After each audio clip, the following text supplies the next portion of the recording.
Kelly Oubre Jr. sa Lakers, Giannis out sa World Cup at Jaylen Brown overpaid daw.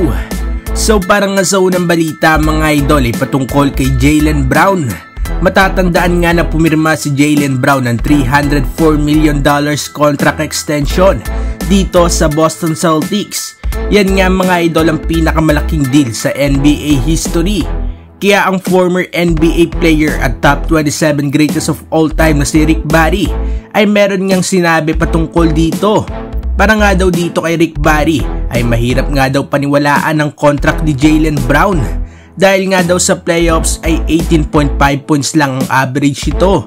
Malaki at okay naman daw ang contract nito, pero para kay Rick Barry ay kailangan pa nga daw ni Jaylen Brown na i-improve nga ang laruan nito dahil palagi nga daw nagte-turnover itong si Jaylen Brown. So yan nga mga idol ang take ng one of the greatest to play the game. Ano masasabi ninyo dito mga idol?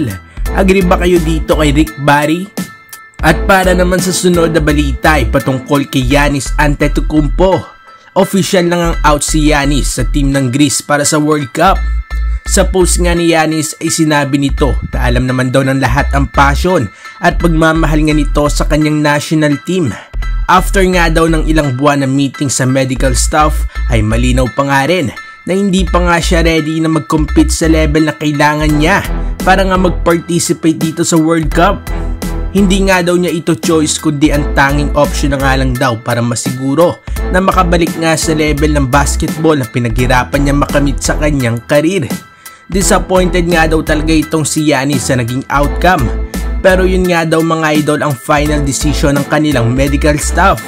Ang ultimate goal nga daw ng kanyang kupunan ay mag-qualify sa 2024 Olympics. At magiging masaya nga daw itong si Giannis kung mare-represent na nga niya ang kanyang kupunan next year. Anong masasabi ninyo dito mga idol? At para naman sa huling balita ay patungkol sa Los Angeles Lakers. So meron pang open na roster spot ang Lakers at meron pa mga free agents na pwedeng mag-boost sa championship goals nila. Isa nga dito ang former Charlotte Hornets si Kelly Oubre Jr. Last season nga ay nag-average ito ng 20.3 points at 5.2 rebounds per game. Pero until now ay wala pang NBA teams ang nakakakuha dito. At 6'7" ay kayang-kaya nga ni Oubre na depensa ng mga best wing players ng opposing teams. Kung makukuha nga ng Lakers si Oubre ay magkakaroon nga ng volume shooter itong Lakers. Dahil tumitira nga si Oubre ng 7.1 3-point shots per game last season, shooting 32% sa tres. Kahit mababa nga yan sa average, ay pinapakita pa nga rin ni Oubre na hindi nga ito takot tumira sa labas. Anong masasabi ninyo dito mga idol? Babagay nga ba sa Los Angeles Lakers itong si Kelly Oubre Jr.? Mag-komento sa baba at ating babasahin yan. Huwag kakalimutan na mag-like at mag-subscribe para sa iba pang balitang NBA. Maraming salamat po.